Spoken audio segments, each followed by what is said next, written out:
हरि ओम हरि ओम हरि ओम.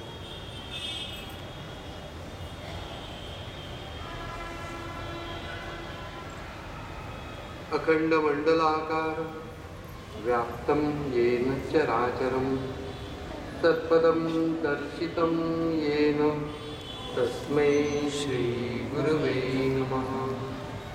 ओम शुकाकारिके पूर्णवैराग्याचे शिष्टा परिज्ञान योगेश्वराचे कवी वाल्मिका सारिका मान्य ऐसा नमस्कार माझा सद्गुरु रामदासा.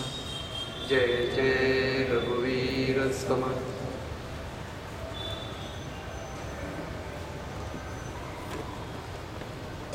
समर्थांचं वाङ्मय सौंदर्य आणि योग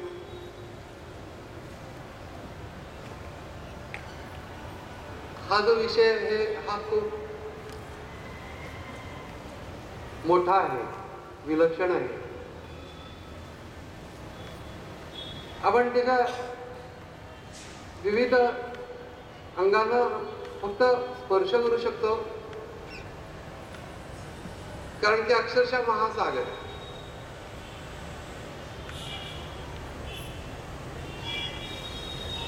एका जर त्याच्या पाठीमागे कुठलं व्यक्तिमत्व होतं या वाङ्मयाच्या पाठीमागे, हे थोडंसं सुरुवातीला बघण्याची आवश्यकता.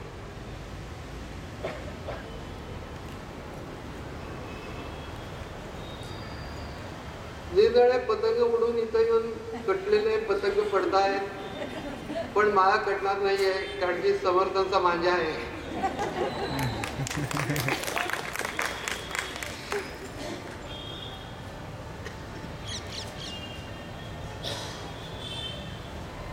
सोळाशे 4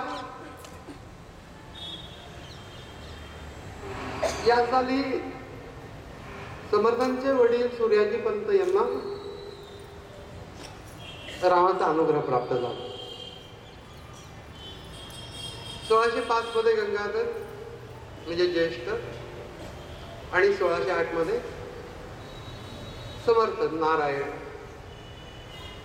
ते जन्माला आले. असं सांगितलं होतं की एक मुलगा सूर्याच्या अंशाने होईल ज्येष्ठ, आणि एक हनुमंताच्या अंशाने होईल नारायण समर्थ. रामायणामध्ये सुद्धा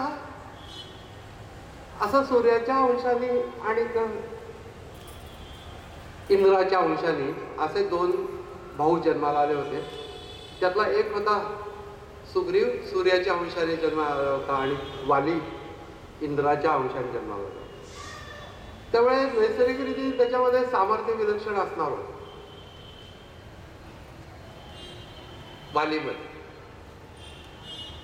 आणि सूर्याला थोडीशी काळजी होती की या सुग्रीवाचं रक्षण कोण करेल. पण ज्या वेळेला जन्मताच मारुतींनी सूर्याला पराक्रम दाखवला, तेव्हा सूर्य निश्चिंत झाला, आणि त्या सूर्याने सुग्रीवाला हनुमंताच्या स्वाधीन केले. आता ह्याच्या पुढे कोणाचं चालणार.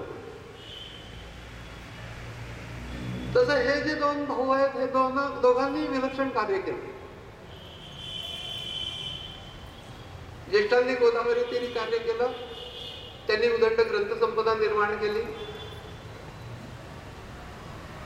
समर्थांची आपण बघणार आहोत. कृष्णाकाठी कार्य केलं,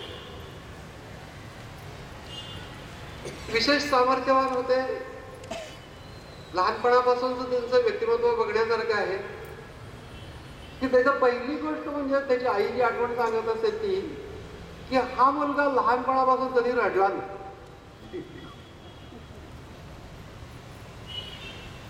आणि समजलं आयुष्यभर रडले नाही, त्याने अनेकांना रडवलं, पण ते स्वतः रडले नाही. ते कशाला भीत नसेल तो मुलगा. त्याला जर का म्हटलं की पागुल बुवा येईल तर ते विचारायचे की काय करेल, तर मग तो मारेल, मी पण त्याला मारेल म्हणायचं. आई सांगायची की तू बाहेर जाऊ नकोस, मी बाहेर जाणार. आई सांगायची अंगावरती दागिने आहेत, तो सांगायचा दागिने काढून घे, मी बाहेर जाणार. एकंदरीत व्यक्तिमत्व अफाट लहानपणापासून होतं. हे अगदी नुकतंच बोलायला लागलेलं मूल, धावायला लागलेलं. आईला भीती वाटायची, परंतु तो कुणाचाही ऐकत नव्हता. मारुती अंशरूपांनी शरीरामध्ये राहणार म्हटल्यानंतर विलक्षण सामर्थ्य आणि चपळपणा या दोन्ही गोष्टी असणारच होत्या.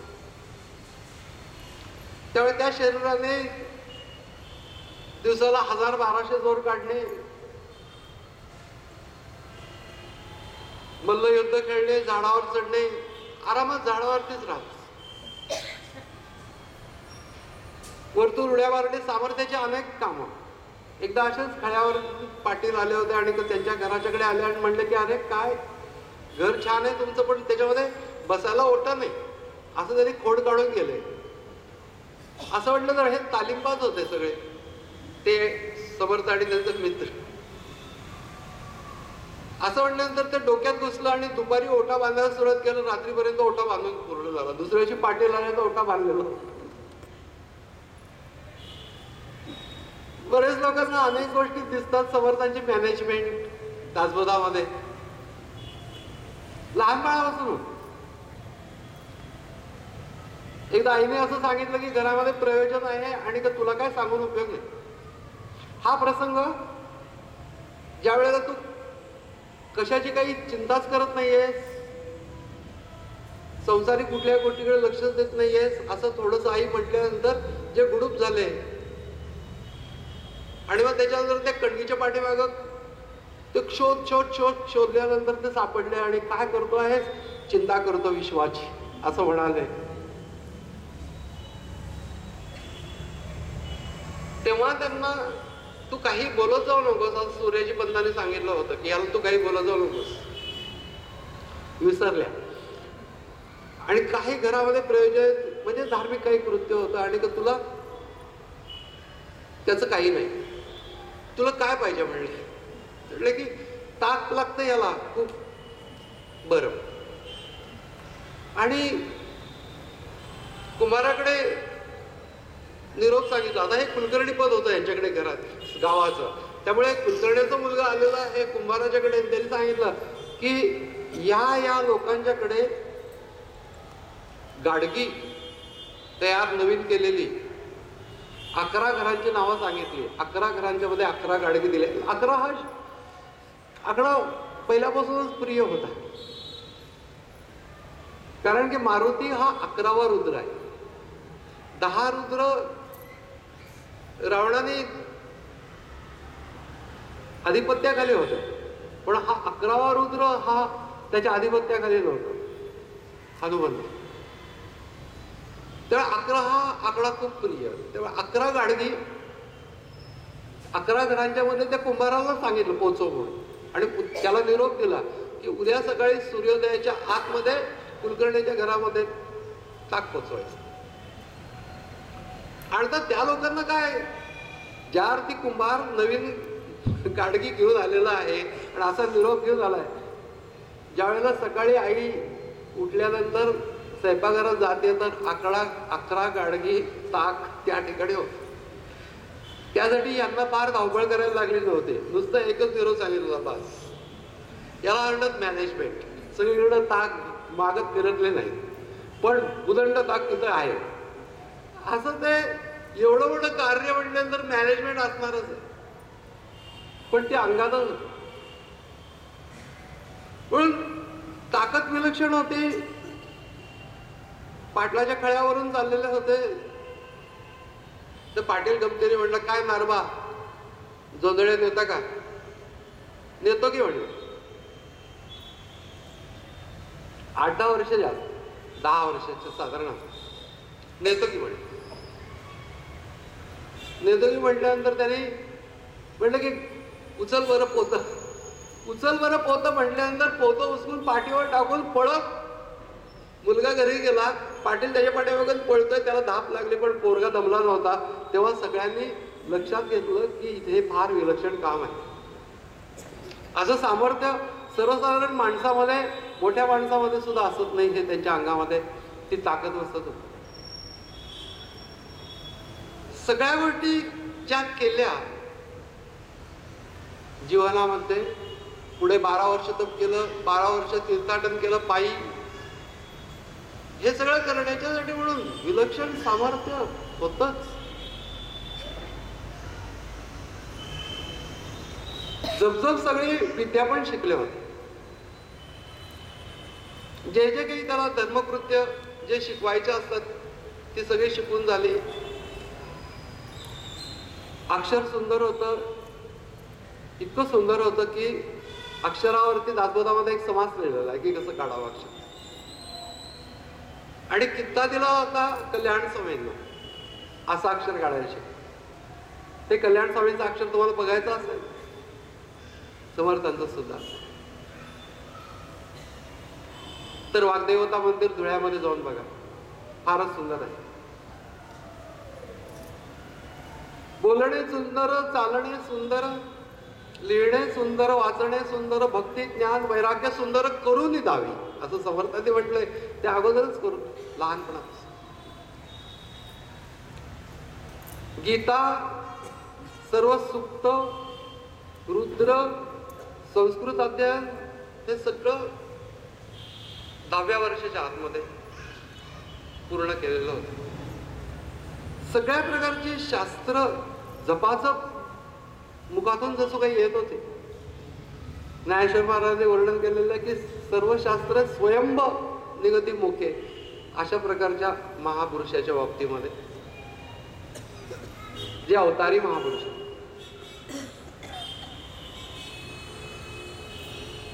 स्वामी चिन्मयानंदांनी असं म्हटलं की त्यांच्या बाबतीमध्ये it is not a study but a revision. त्यामुळे त्याचं फास्ट.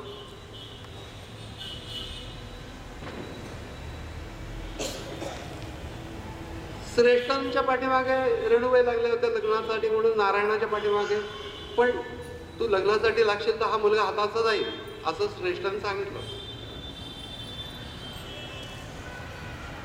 आणि तरी लग्न करायचं त्याचं असं आई ठरवतच होती. तर नदीकाठच्या वडाच्या झाडावरती बसलेले असताना मुलं चिडवत होती की आता तुझं लग्नच करणार म्हणून. तिथून उडी मारली ते डोहामध्ये चिडून, ते डोक्याला लागलं तेव्हा ते आवाळू आलं, ते जन्मभर राहिलं.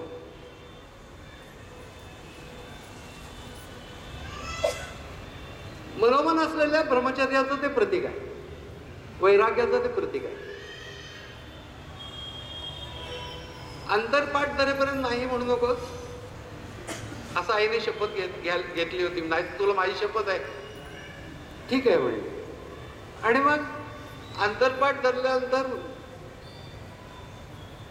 शुभमंगल सावधान झालं. त्याने विचारलं मामाला, भानाजीपंत बोधलापूरकर हे त्यांचे मामा, एकनाथ महाराजांचा अनुग्रह त्या घराण्याला होता. ते विचारलं की बाबा काय सावधान का म्हणतात. तर आता 1.25 मणाची पेढी पायात पडणार आहे हे म्हणले. आणि ते पळूनच लोक मग सामाजिक याच्यामध्ये त्या मुलीचं काय झालं असेल. त्याच मांडवात तिचं लग्न झालं. पूर्वीच्या काळातल्या गोष्टी होत्या, मुलींना फारसं विचारलं जात नसे, लग्न करून टाकत असे. त्या मांडवात तिचं लग्न झालं, पुढे तिचा संसार उत्तम झाला. हे श्रीधर स्वामींनी शोधून काढलेलं आहे. त्यामुळे असं नाहीये की अधांतरी गोष्ट. शोध घेऊन त्यांनी ही गोष्ट पक्की करून घेतली की कुठं ती मुलगी होती. आणि हा मुलगा जो गेला तो मोरोपंतांनी छान असं म्हटलेलं आहे, द्विज सावधान ऐसे सर्वत्र विवाह मंगले म्हणती, ते एक रामदासे ऐकले असो तया ते प्रणित. बाकी कोणी ऐकलं नाही. पण जाम पासून आसनगावला ते लग्न झालं. जाम पासून जवळच होतं ते 3-4 कोसावरती गोदावरीच्या काठी. आणि मग गोदावरीच्या काठानी काठानी काठानी बघण्याला काय की आपेगाव पैठण म्हणजे ज्ञानेश्वर महाराजांचं जन्मस्थान, पैठण हे नाथांचं. आणि मग तिथून नाशिककडे गेले. तर मला असं वाटतं की ज्ञानेश्वर महाराजांचा आणि एकनाथांचा आशीर्वाद त्यांच्या पाठोपाठ गेला असतो. आणि महाराष्ट्राच्या साधारण मध्यावरती 100 मैलाच्या अंतरावरती ही तिन्ही गावं आहेत. या ठिकाणी हे 3 महापुरुष जन्माला आले की जाममध्ये समर्थ, आपेगावमध्ये ज्ञानेश्वर महाराज आणि पैठणमध्ये एकनाथ स्वामी. या सगळ्या नंतर मग सरळ नाशिकला जणू काही ते ठरलेलं होतं कुठं जायचं आहे. नाही तर पोरगा कुठेही गेला असता, भरकटला असता, काही नाही, ते सरळ जाऊन नाशिकला रामापुढे जाऊन उभे राहिले. आणि त्यावेळेला रामापुढे उभं राहिल्यानंतर त्यांच्या डोळ्यामध्ये अश्रू आले की हे प्रभू, सर्व सोडून आलोय तुझ्याकडे, तुझ्यासाठी आलेलो, सर्वस्वी तुझाच. तसा हट्ट केला होता म्हणून रामाचा अनुग्रह प्राप्त झाला होता. हनुमंताच्या मंदिरामध्ये 5व्याच वर्षी ते मागं लागले होते की अनुग्रह पाहिजे म्हणून. आणि ते थांब थांब थांब थांब करता करता त्यांना ते सहन झालं. तू अजून लहान आहेस म्हणल्यानंतर ते सरळ सरळ सोडून रामाच्या मंदिरामध्ये जाऊन हनुमंताच्या मंदिरामध्ये जाऊन धरणं धरलं आणि तिथे रामाचा दृष्टांत अनुग्रह झाला. रामदास हे नाव, श्रीराम जय राम जय जय राम हा मंत्र, हे सगळं प्राप्त झालं. ज्यावेळेस शोध काढत काढत सूर्याजी बंद आले त्यावेळेला बघितलं प्रदक्षिणेच्या वाटेवरती हा मुलगा पडलेला आहे, परंतु त्याच्या चेहऱ्यावरती अनुग्रह प्राप्त झाल्याचं तेज. 12 वर्षाच्या काळामध्ये या एकाच घरामध्ये 3 जणांना, सूर्याजी पंत, श्रेष्ठ आणि समर्थ, या तिघांनाही 12 वर्षाच्या काळामध्ये एकाच घराण्यातल्या तिघांना रामाचा अनुग्रह झाला. जगाच्या पाठीवरचं हे एकमेव घर असाल म्हणून हनुमंताचा वारसा लाभलेला होता. मृदू वगैरे फारसे नव्हते. हनुमंत मृदू होते पण तो सीता मातेच्या बाबतीत होते मातृभावाने, आणि प्रभूंच्या समोर ईश्वर भावाने होते. दोघांच्याही जीवनामध्ये एकच गोष्ट घडली की ज्यावेळेला प्रथम दर्शन रामाचं हनुमंतांना झालं की परीक्षा करण्याच्यासाठी म्हणून की कोण आलेले आहेत बघ म्हणून सुग्रीवाने पाठवलं. त्यावेळेला उच्चार पद्धती, बोलणं वगैरे हे सगळं बटूचा वेश घेऊन गेलेले होते. रामचंद्र आणि लक्ष्मण हे चालत असताना वालीनी तर यांना पाठवलं नाही अशा भीतीने सुग्रीवाने कोण आहेत म्हणून पाहायला पाठवलं. बटूचा वेश घेऊन गेलेले आणि प्रभू रामचंद्र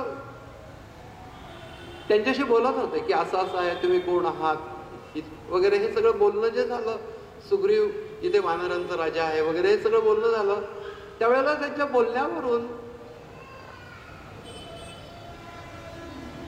प्रभू लक्ष्मणाला असं म्हणलं की हा वेदशास्त्र संपन्न आहे, याच्या मुखातून जणू काही वेदच बाहेर पडतात, त्याचा एकही उच्चार अशुद्ध नाही आहे, जे सांगायचं तर स्पष्ट सांगतो आहे.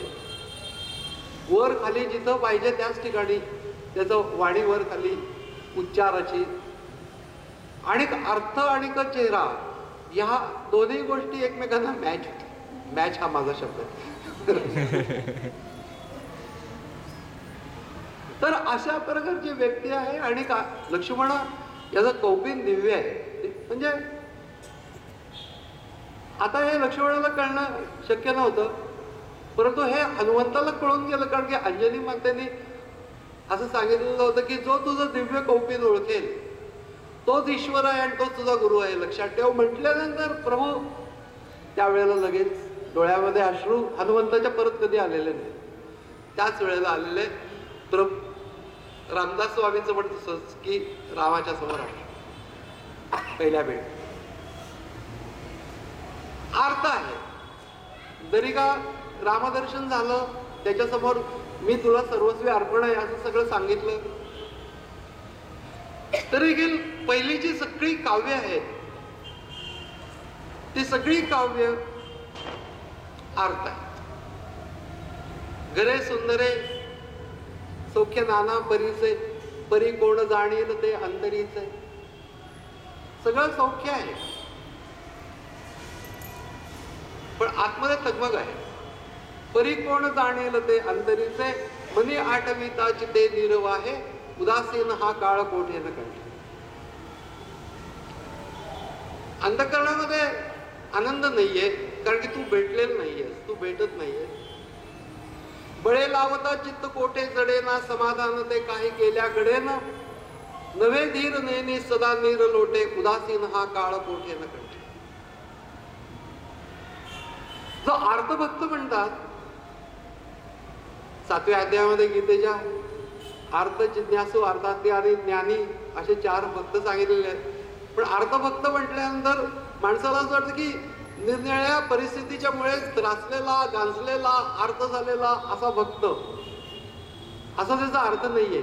देव प्राप्त होत नाही म्हणून अर्थ झालेला त्यालाच भक्त असं म्हणायचं. ही जास्त उंचीची गोष्ट आहे.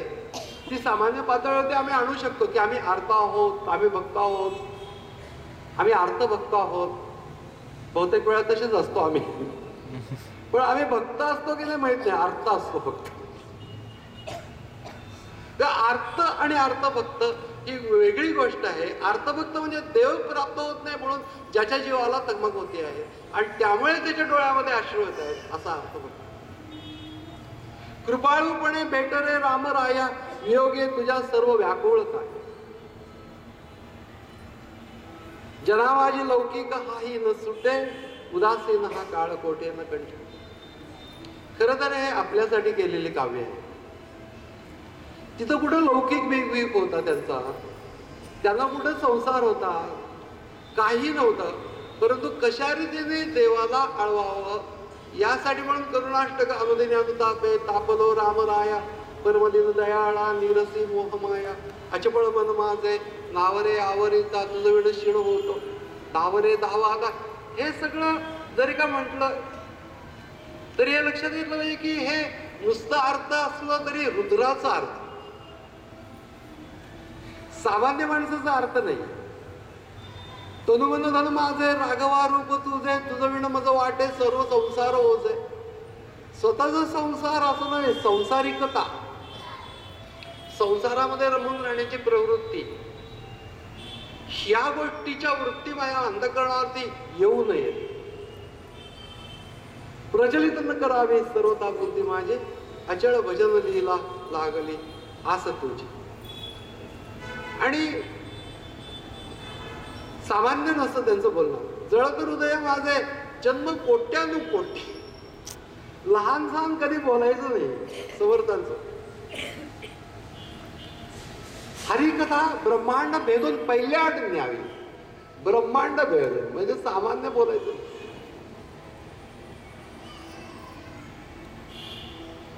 सिद्धाचं वर्णन करताना संशय गेला ब्रह्मांडाबाहेर, असं भव्य बोलतो. पुढे त्यांनी सांगितलं, उत्कट भव्यतेचे घ्यावे, मळमळीत अवघ्याची टाकावे, निस्पृहपणे विख्यात व्हावे. हो म्हणतात. त्याचा मूर्तिवंत प्रतीक म्हणजे रामदास स्वामी स्वतः होते. पण जळत हृदय माझे, जन्म कोट्यानुकोटी, मजवरी करुण्याचा राघवा पूर लोटी. थोडं थोडं करुणा नको करू, पूर येऊ द्यायचं त्याच्याशिवाय. तळमळ नेवविरे राम कारुण्य सिंधू, षड्रिपुकुळ माझे, तोडी याचा संबंध. म्हणजे असं हळूहळू जातील वगैरे नको, तोडून टाक. आणि त्याच्यात सुद्धा त्यांचं ज्ञान प्रगट होत असंच असतं. अशा प्रकारचा जळ जळवासी, नेणती त्या जळासी. जळामध्ये जळचर आहे, आजूबाजूला जळ आहे, त्याचं त्यांना काही भान नसतं. जळ जळ जळवासी, नेणती त्या जळासी, निशिदिन तुझ पाशी, चुकलो पूर्ण राशी. सतत तुझ्या पाशीच आहे, परंतु या त्रिगुणांच्या राशीमुळे मी तुला चुकतो आहे. भूमिधर निगमांसी, वर्णवेना जयासी. म्हणजे या वेदांना तुझं वर्णन करता येत नाही. सकळ भुवन वासी, भेट दे रामदासी. आता सगळ्या भुवनामध्ये आहे, तर मी पण भुवनामध्ये त्यांना सकळ भुवन वासी, पण तरी देखील सगळीकडे असलं तरी भेट होत नाहीये.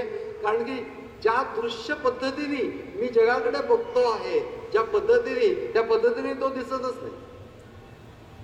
तर तू सगळीकडे आहेस पण मला भेटत नाहीस. जसं सगळ्या जळामध्ये असलेल्या जळचरांना त्या जळाची जाणीव नसते, तशी सगळीकडे भरलेल्या परमात्म्याची माणसाला जाणीव होऊ शकत नाही. ज्ञान त्याच्यामध्ये सहज सांगून मग. पण एक एक गोष्ट जर बघितली समर्थांची, तसं लक्षात येईल की एक विलक्षण व्यक्तिमत्व या सगळ्या वाङ्मयाच्या पाठीमागे उभा आहे. याच्यामध्ये रामाचं प्रेम विलक्षण आहे. रामाच्या प्रेमाच्या काव्यांच्या मध्ये जर का आम्ही थोडस लक्ष घातलं असं लक्षात येईल की असं ओतप्रोत भक्तिप्रेमाने वदनी मदन इंदू तुळता ही तुळेना चेहरा वदन मदन आणि चंद्र त्यांचं सौंदर्य याच्या सौंदर्यापुढे काही किती तुलना केली तरी तुलना होणार नाही. वदनी मदन इंदू तुळता ही तुळेना अगणित गुण सिंधू अगणित गुण सिंधू बिंदू तो वर्ण येना. त्याचा एक बिंदू सुद्धा वर्णन करता येत नाही. हे किती प्रेम असलं म्हणजे बघा की अगणित गुणांचा सिंधू आहे राम, त्याचा एका बिंदूचं सुद्धा मला वर्णन करता येणार.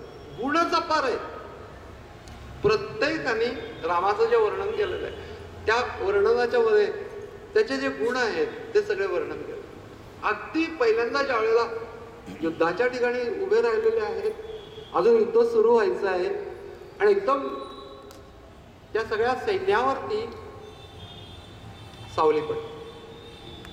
सावली पडल्यानंतर प्रभू विचारतात की कसली सावली आहे, कसली सावली आहे. त्यांनी सांगितलं की रावण तिथं वरती गोपुरामध्ये उभा आहे उंच आणि त्याच्यावरती छत्र धरलेली आहे, छत्र चामर, त्या छत्रांची सावली इकडे पडते.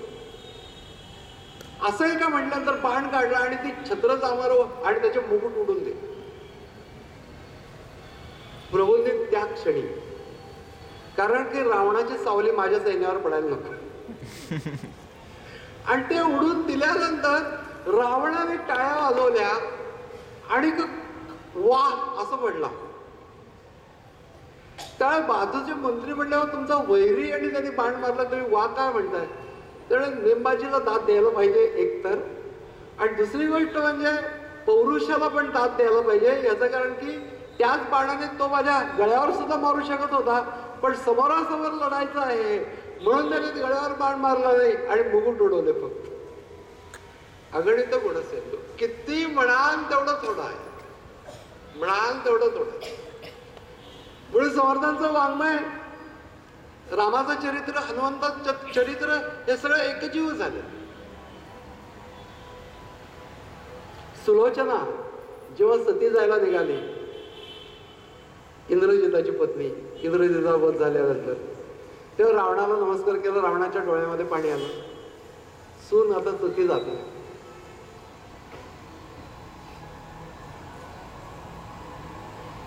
त्याच्यानंतर तो म्हणला की आता फक्त चाललीच आहेस तर तू रामाला नमस्कार करून जा.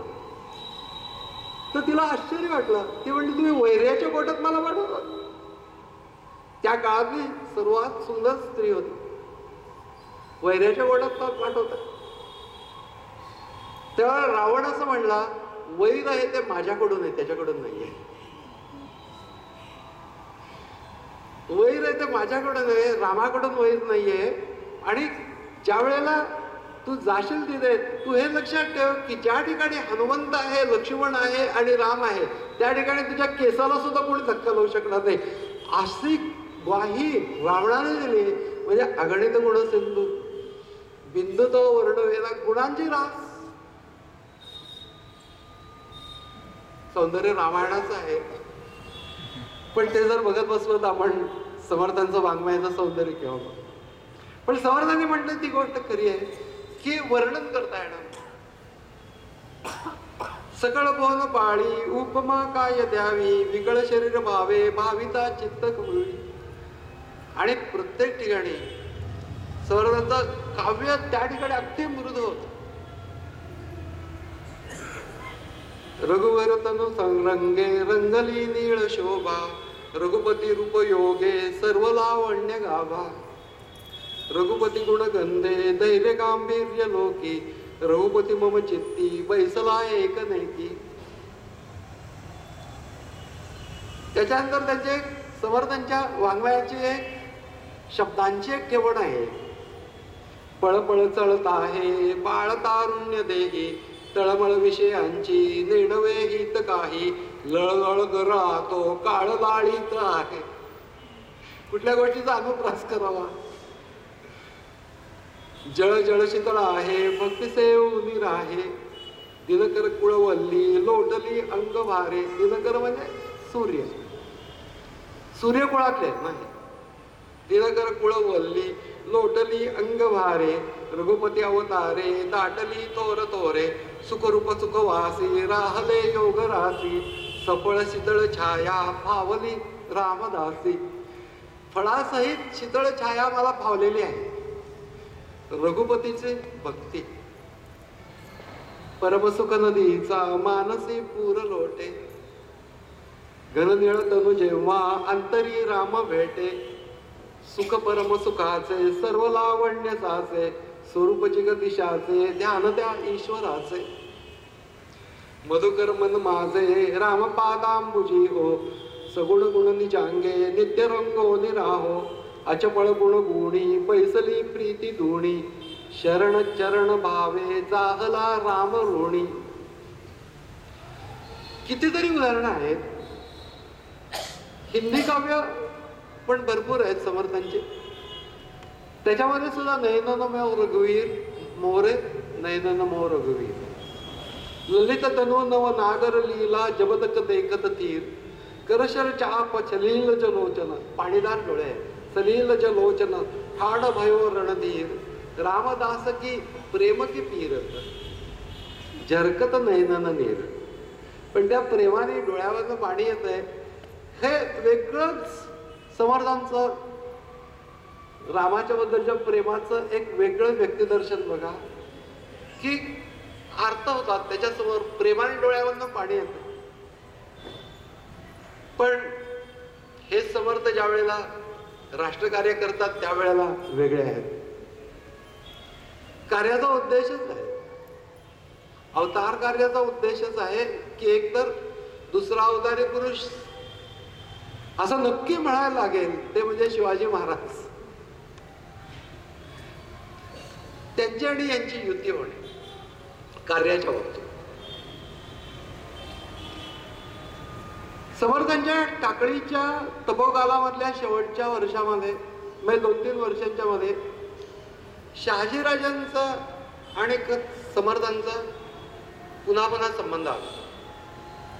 शेवटच्या वर्षामध्ये शहाजीराजांची छावणी जुन्नरला पडलेली होती नाशिकच्या जवळ, आणि तिथून शहाजीराजे आणि समर्थ यांच्या भेटी होत असत. काय बोलणी झाली त्याच्या संबंधीचा मजकूर उपलब्ध नाही. पण त्यावेळेला जुन्नरवरती शिवनेरीवरती शिवाजी महाराजांचा जन्म झालेला होता, त्यामुळे शहाजीराजांनी तिथे छावणी टाकली.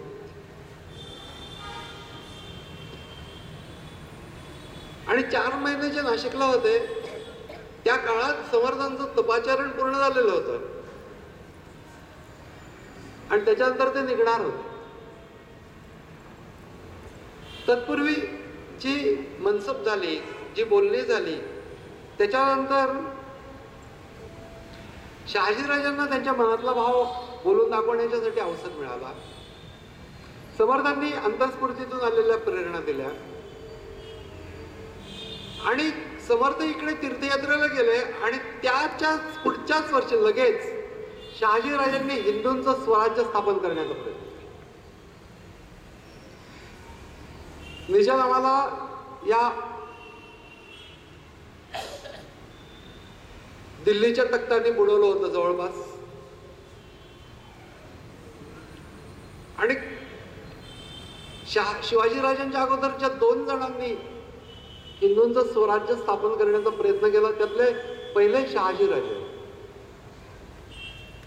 नंतर श्री रंगराय म्हणून पूर्व कर्नाटकामधल्या विजयनगर राजवंशातल्या राजाने तो प्रयत्न केला होता. पण निजामचा नायनाट करण्याच्या अगोदर निजामचा एक वारस घेऊन त्याचं मी राज्य वाढवीन असं आदिलशहाला सांगितलं शहाजीराजांनी. तर तू गप्प बस म्हणून मी मोगलांचा मुलूक घेतो. म्हणून मोगलांचा मुलूक घ्यायला सुरुवात केली. भरपूर मुलूक घेतला, जवळजवळ तिकडच्या भागातला सगळाच मुलूक घेतला. आदिलशहाला धक्का लावलेला नव्हता, तर आदिलशाह गप्प होता. पण जहांगीर बादशाहनी आदिलशहाला सावध केलं की हा स्वराज्य स्थापन करतोय, तुला अक्कल नाहीये, त्याच्या सरदारांच्या मध्ये एकही मुसलमान नाहीये, सगळे हिंदू आहेत, त्यामुळे तो हिंदूंचं राज्य स्थापन करतोय, अशा वेळेला आपण एकत्र आलं पाहिजे असं त्याने सल्ला दिला. आणि खरोखरीच हे दोन्ही एकत्र आले आणि शहाजीराजांचा पाडावला. म्हणजे आपण सगळे 105 असं ते धर्मराजांनी विधान केलेलं होतं कौरव पांडवांच्या बाबतीमध्ये. ते हिंदूंनी कधी पाळलं नाही, पण मुसलमानांनी पाळलं. धर्माच्या नावाखाली एकत्र आले. समर्थांच्या वेळेला या टाकळीच्या बाहेर पाऊल टाकलं. त्याच्यानंतर त्यांना असं लक्षात आलं की जे जे काही बातम्या कानावर येत होतात ते प्रत्यक्ष दिसत होते की जे अत्याचार मुस्लिमांचे चाललेले होते ते मुस्लिमांचे अत्याचार प्रत्यक्ष दिसत होते. काशीला पहिल्यांदा जायचं ठरवलं होतं, याच्यामध्ये काही शंकाच नाही, कारण की साक्षात शंकराचा अवतार मारुती कलिमाची तेची जाहले रामदासाची मूर्ती. त्यावेळी काशीला जायचं होतं. रामदास स्वामी, मारुती आणि भगवान शंकर या तिघांच्या मध्ये एक गोष्ट कॉमन आहे, ती म्हणजे रामभक्ती. दुसरी गोष्ट कॉमन आहे ती म्हणजे योग. तिसरी गोष्ट म्हणजे ज्ञान. या तिन्ही गोष्टी तिघांच्या मध्ये प्रकर्षाने दिसतात. तिघही ज्ञानयोगी होते आणि समर्थांनी शिवाच्या दर्शनाला जायचं म्हणजे प्रवाहाने उगम तीर्थापाशी जाण्यासारखं होतं. त्यानुसार ते गेले.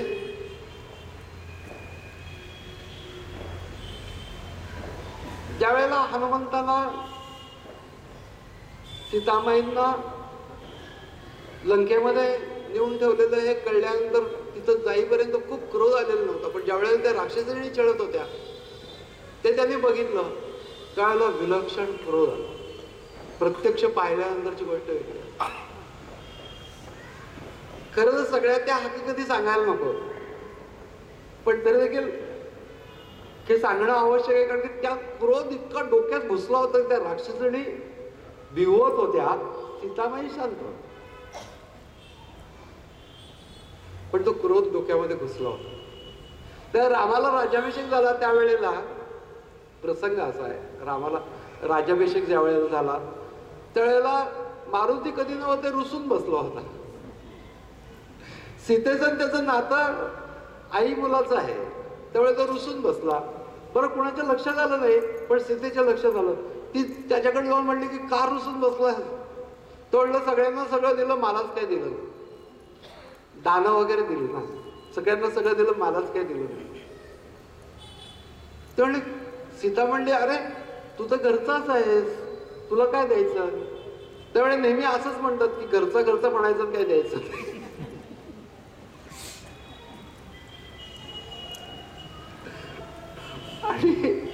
आणि ते म्हणले काय पाहिजे सांग. ते म्हणले की मी मागेन ते देशील का. तर सांगतो. हनुमंत म्हणले. तर सीता म्हणते की तू मागितलेलं योग्य असेल तर देईन, नाही तर देणार. सीता पण भयंकर खमकी होती. हनुमान नाही नाही मी मागितलं दिलंच पाहिजे.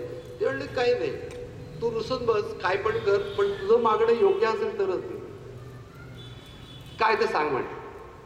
तर हनुमंत म्हणला की पहिल्या दर्शनामध्ये या राक्षसीने तुला विरोध होत्या तेव्हा त्यांच्याबद्दलची चीड माझ्या डोक्यामध्ये. या राक्षसांना आम्ही मारून आमचा राग शांत केलेला आहे, परंतु त्या राक्षसणींच्या बद्दलचा राग अजून माझ्या मनामध्ये आहे. तर तू मला एकदा परवानगी मिळेल, मी तिकडे जाऊन त्यांना पिटून येतो. त्या सीता म्हणाली ही परवानगी मी तुला देऊ शकत नाही, कारण की त्या त्यांचं काम करत होत्या, मी माझं काम करत होत्या. त्या रावणाच्या सेवेत होत्या, मी रामाच्या सेवेत होत्या, एवढाच फरक आहे. आणि पुढे त्या असं म्हणाली की आणि मुला तुला एक गोष्ट सांगते, तुला जर संत व्हायचं असेल तर कुणाबद्दल वैरभाव बाळगून चालणार. सीता रामायणातल्या कथा अप्रतिम आहे, छोटे छोटे कथा, पण शिकवण खूप देणार. त्यानंतर जसे समर्थ बाहेर पडले त्यावेळेला ते सगळी परिस्थिती पाहिली तर तो एक मोठा आघातच होता. कारण की या आध्यात्मिक वातावरण बाहेर पडले होते. टाकळी जसं बाजूला आहे, जाम पण बाजूला आहे, की ज्यामुळे तिथं फार मोठ्या प्रमाणामध्ये तो मुस्लिमांचा उपसर्ग जाणवतो. पण नंतरच्या वेळेला त्यांनी बघितलं त्यावेळेला ना आंतरिक स्थिती ज्ञानाची आहेच आहे, पण तरी देखील मारुतीचा अंश आहे, त्यामुळे रक्त सळसळत होता. परंतु आदेश असा होता की तुला आत्ता काही करायचं नाही. तर शक्ती आहे, परंतु ती गोष्ट युक्तीने वापरायला पाहिजे,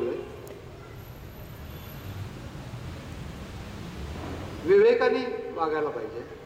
म्हणून सगळा जो दबलेला जो क्रोध होता तो क्रोध होता त्यांच्यावर.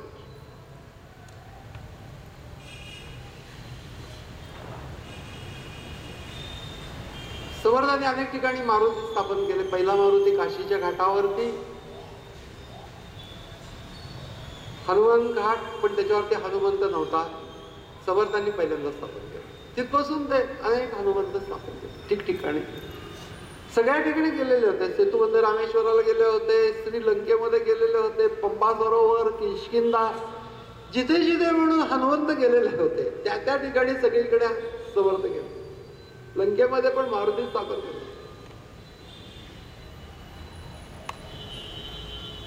पैठणला काही दिवस होते आणि सगळं फिरून ज्या वेळेला पंढरपूरला आले त्यावेळेला रामाच्या समोर उभं राहिल्यानंतर येथे कार्य उभा श्रीरामा मनमोहन मेघश्यामा.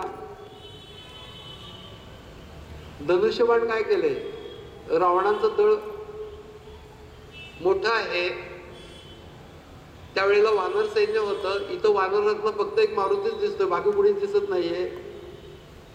असं ते सगळ्या काव्यामध्ये म्हणण्याचं कारण लोकांना असं वाटतं की समर्थांना विठ्ठलाच्या बद्दल प्रेम नाहीये, रूपाबद्दल, म्हणून तसं नव्हतं. तो जो डोक्यामध्ये होता ना राग, की सबंध जनता लुबाडली जाते आहे, धर्मांतरित केली जाते, वाटेल ते अत्याचार केले जात आहेत, आणि ह्या सगळ्याचा अंतःकरणामध्ये असलेला जो राग होता, त्यावेळेला त्यांना असं म्हणायचं होतं की कमरेवरती हात ठेवून उभं राहण्याची वेळ नाहीये, धनुष्यबाण हातात घेण्याची वेळ आहे, असं देवाला सांगतो. विठ्ठलाबद्दल प्रेम नसण्याचा प्रश्न नव्हता, परंतु त्यावेळची आवश्यकता शस्त्रधारी देव पाहिजे अशी होती. पण तिथून मग परत नाशिकला जाऊन त्यांनी यात्रा पूर्ण करून जाम गावाला गेले, भिक्षा मागितली. जय जय रघुवीर समर्थ भाऊजा भिक्षा करायला आले. तेव्हा आईने विचारलं की कोण आहे ग, तर यांनी उत्तर दिलं भिक्षेकरी, असं समर्थाने उत्तर दिलं. तेवढ्या शब्दावरून आईने विचारलं कोण नारबा का. किती आईचं मन असेल, रडून रडून डोळे गेले. म्हणून समर्थांनी तिथं जाऊन आईच्या कुशीत बसून डोळ्यावर हात फिरवल्यानंतर तिला दिसायला लागलं. तेव्हा आई म्हणाली की अरे नारायण, मला दिसायला लागलंय, तुला काय भूतभीत वश आहे काय. तेव्हा म्हणले हो भूत वश आहे. कुठलं भूत वश आहे, होते वैकुंठीचे कोणी शिरले अयोध्या भुवनी, लागे कौशल्याचे स्तनी, त्याची भूतके माय. जाता कौशिक रावळी, अवलोकिता भयंकाळी, ताटिका ते छळोनी मेली, त्याची भूतके माय. मार्गी जाता वनांतरी, पाय पडला दगडावरी, पाषाणाची झाली नारी, त्याची भूतके माय. जनकाचे अंगणे गेले, शिवाचे धनु भंगले, वैदेही अंगी संचरले, त्याची भूतके माय. सुग्रीवाचे पालन, वालीचे निर्दाळन, तारी पाषाणावरी, पाण्यावरी पाषाण, त्याची भूतके माय. रक्षी मरणी विभीषण, मारी रावण कुंभकर्ण, तोडी अमरांचे बंधन, त्याची भूतके माय. सर्व भूतांचे हृदय, नामदाचे रामराय, रामदास नित्य गाय, त्याची भूतके माय. काव्यामध्ये सुद्धा हृदय प्रगट होत.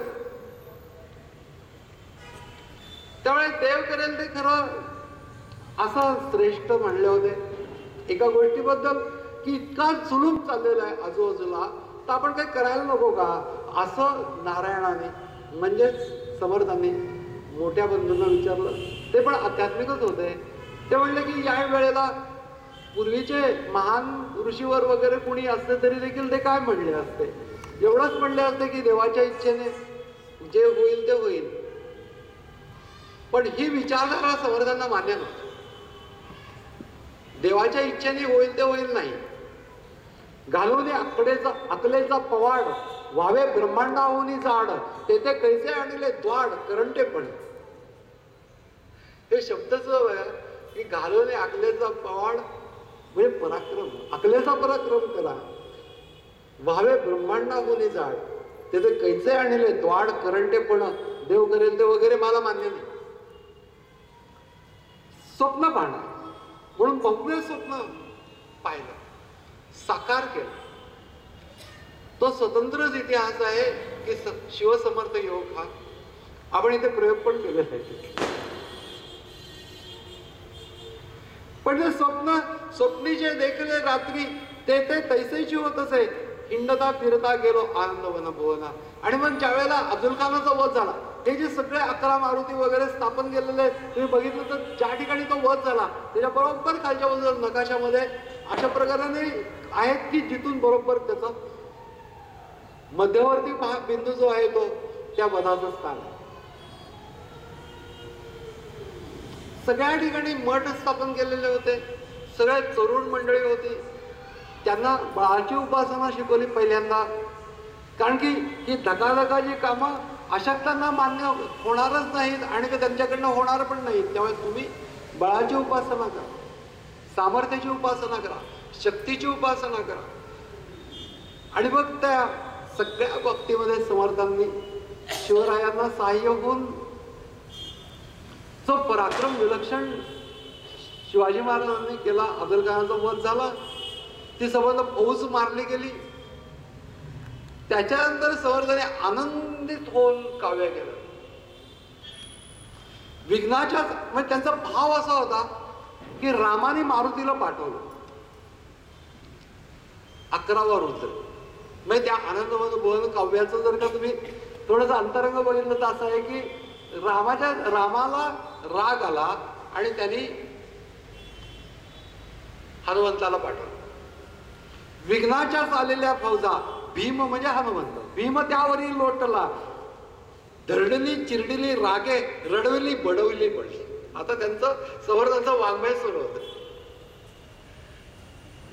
गोड वाङ्मय तर आहेच आहे, परंतु हे वाङ्मय नुसतं वाचलं तरी अंगामध्ये स्फुरण येईल असं आहे. हाकली टाकली तेणे आनंदवन भुवनी, हाक बोंब बहु झाली, पुढे कत्तल मांडली.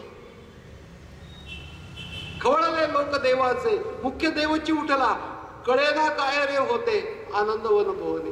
त्या सगळ्या फौजांना माहितीच नव्हतं की अफजल खान मारला गेलेला आहे आणि त्याच्यानंतर त्या फौजांची कत्तल झाली. आणि त्याचं वर्णन समर्थ करतायत. 11 बहु 11, काय 11 कळेची ना. म्हणजे हा 11वा रुद्र हनुमंत तोच सगळ्यांच्या वरनं शक्तिरूपाने प्रगट होऊन तो सगळ्यांचे कत्तल करतोय, असं समर्थांचा भाव. 11 बहु 11, काय 11 कळेची ना, गुप्त ते गुप्त जाणावे आनंदवन. त्रैलोक्य चाललेल्या फौजा सौख्य बंध विमोचने मोहीम मांडली मोठी आनंद वनभुवनी. कल्पांत मांडला मोठा मुलेंचे दैत्य बुडावया कैपक्ष घेतला देवी आनंद वनभुवनी. बुडाले सर्व ही पापी हिंदुस्थान बळावले अभक्तांचा क्षय झाला आनंद वनभुवनी. हिंदुस्थान हा शब्द वापरला. पूर्वी जे मारिले होते म्हणजे रामाच्या काळामध्ये जे मारले होते राक्षस, पूर्वी जे मारिले होते त्याचे आता बळावले कोपला देव देवांचा आनंद वनभुवनी. त्रैलोक्य गांजले मागे ठाऊके विवेकी जना कैपक्ष घेतला रामे आनंद वनभुवनी. भीमची दाढीला देवे हनुमंताला स्थळी पाठवून दिलं की यांच्याकडे बघ म्हणून. भीमची दाढीला देवे वैभवे धावा घेतली लांगुळ चालले पुढे आनंद वनभुवनी.